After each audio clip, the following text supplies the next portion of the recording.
जय श्री कृष्ण। नमस्कार दोस्तों, स्वागत है आप सभी का हमारे चैनल भक्ति ज्ञान में। दोस्तों, आज मैं आपको गौ माता की बहुत ही सुंदर कहानी सुना रहा हूँ। रघुवंश महाकाव्य में महाराजा दिलीप और नंदिनी गाय की एक बहुत ही मनोहर कथा आती है, जिसमें नंदिनी गाय दिलीप राजा की सेवा से प्रसन्न होकर उन्हें उत्तम संतान तथा सौभाग्य का वरदान देती हैं। यह कथा गाय माता की महिमा को प्रत्यक्ष रूप से प्रकट करती है। महाराजा दिलीप को वृद्धावस्था आने पर भी कोई संतान प्राप्त नहीं हुई थी। संतान न होने की चिंता में वे बहुत दुखी और चिंतित रहते थे। एक समय उन्होंने अपनी महारानी के साथ विचार विमर्श किया और अपने गुरु वशिष्ठ जी से इस संदर्भ में प्रश्न पूछने की सोची। अतः राजा दिलीप रानी के साथ गुरु वशिष्ठ जी के आश्रम में पहुंचे। आश्रम में पहुंचकर महाराजा दिलीप और महारानी ने गुरु वशिष्ठ को प्रणाम किया और उनसे संतान न होने की चिंता व्यक्त की। गुरु वशिष्ठ जी ने राजा दिलीप को याद दिलाया कि एक बार अनजाने में उनसे कामधेनु गाय का अनादर हो गया था, जिसके फलस्वरूप उन्हें संतान न होने का दुख भोगना पड़ रहा है।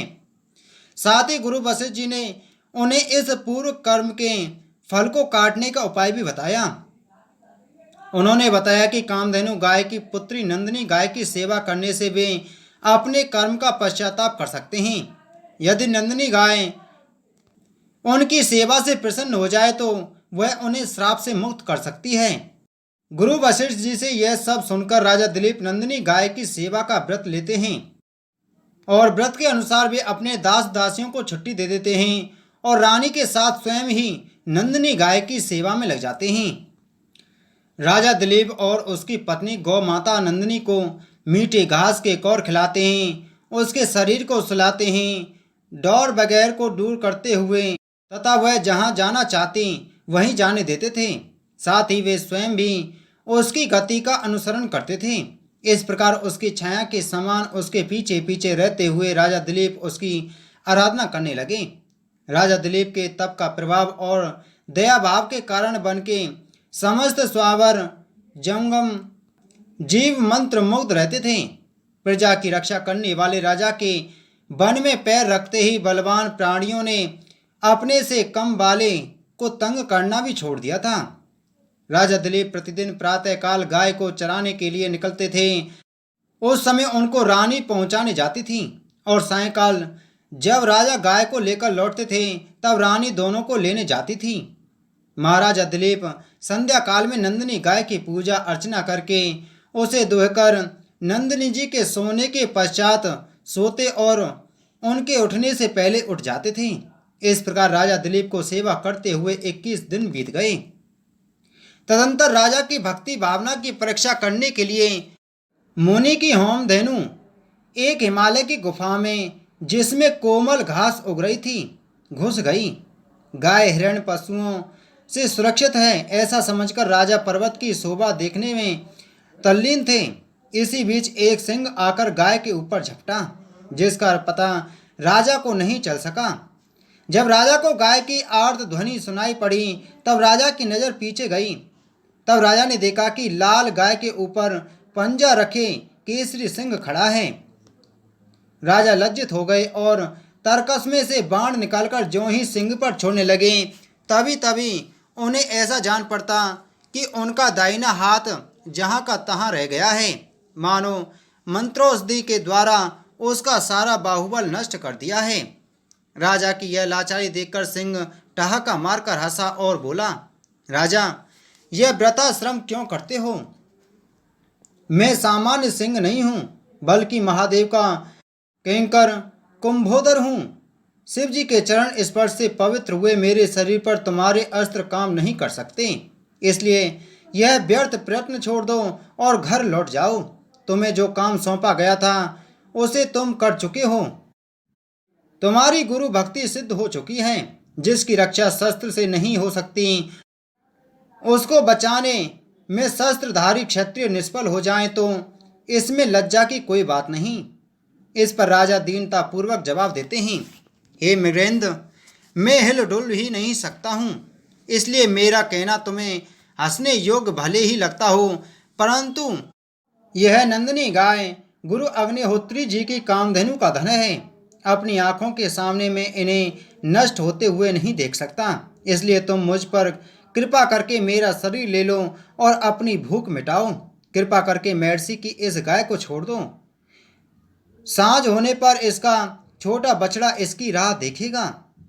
सिंह राजा को अनेक प्रकार से समझाता है ताकि राजा अपने निश्चय को बदल दे। सिंह कहता है, यदि तुम भूत दया के वशीभूत हो गए हो तो अपना शरीर प्रदान करके तुम इस एक ही गाय की रक्षा कर सकोगे, लेकिन यदि जीते रहोगे तो हे प्रजानाथ, तुम अपनी प्रजा को पिता के समान सदा संकटों से उबार सकोगे। और यदि तुम्हें अपने गुरु के क्रोध का डर लगता हो तो उनको तुम घड़े जैसे धन वाली करोड़ों गायों को देकर शांत कर सकते हो। इस तरह सिंह द्वारा बहुत प्रकार समझाने पर भी राजा पर कोई प्रभाव न पड़ा। वरन राजा दिलीप सिंह से कहते हैं कि जिस प्रकार तुम देवदारू वृक्ष की रक्षा शिवजी की आज्ञा से करते हो, उसी प्रकार मैं अपने गुरु की आज्ञा से इस गाय की रक्षा करता हूँ। इस प्रकार सेवा कार्य करने वाले तुम मेरी सेवा की भावना को क्यों नहीं समझते हो? यदि तुम्हें मुझ पर दया आती हो तो मेरे इस नश्वर शरीर पर क्यों करते हो? मेरा जो अमर यश रूपी शरीर है उसके ऊपर दया करो और इस नश्वर शरीर को तुम खा जाओ। इस नश्वर पिंड पर मेरे जैसे मनुष्य को कोई आस्था नहीं होती। राजा की यह बात सुनकर मैं शेर मन ही मन प्रसन्न होता है और राजा की बात को मान लेता है। इस प्रकार राजा सिंह की भूख मिटाने के लिए अपने चरणों पर अपने शस्त्र को मांस के पिंड के समान अर्पण कर देते हैं। तभी सिंह के आगे पड़े हुए राजा दिलीप के शरीर पर आकाश से पुष्प वृष्टि होती है और एक धीमी अमृत जैसी मधुर ध्वनि सुनाई पड़ती है, वत्स उठो। राजा दिलीप उठते हैं और सामने देखते हैं कि अपनी जननी के समान वह गौमाता दूध की धार छोड़ती हुई खड़ी है और सिंह अदृश्य हो गया है। नंदिनी माता उनसे कहती हैं, यह सिंह तो मेरी ही माया थी। इस माया के द्वारा मैंने तेरी परीक्षा ली। ऋषि के प्रभाव से स्वयं काल भी मेरे ऊपर प्रहार करने में असमर्थ है। राजा की गुरु भक्ति से, सेवा से और दया से प्रसन्न हुई गाय संतान प्राप्ति के लिए उत्सुक राजा को उनका मांगा हुआ वर प्रदान करती है और कहती है, तुम्हारी गुरु भक्ति और दया भाव से मैं प्रसन्न हो गई हूँ। पुत्र तू वर मांग। मैं केवल दूध ही देती हूँ ऐसा ना समझ, मैं कामधेनु हूँ। प्रसन्न होने पर जो चाहो सो दे सकती हूँ। गाय को बचाने में प्राण अर्पण किए जाए या करोड़ों गायों का दान पुण्य प्राप्त किया जाए, इस धर्म संकट में एक को चुनने में राजा को देर नहीं लगी। फल स्वरूप राजा दिलीप को गौरक्षा और सेवा का सच्चा मार्ग प्राप्त हुआ, जिस पर चलकर उन्हें समस्त रिद्धि सिद्धि प्राप्त हो गई। बोलो गौ माता की जय। दोस्तों, इसी प्रकार की वीडियो प्राप्त करने के लिए आप हमारे चैनल को सब्सक्राइब कर बगल में घंटी के बटन को जरूर दबाएं। जय श्री कृष्ण।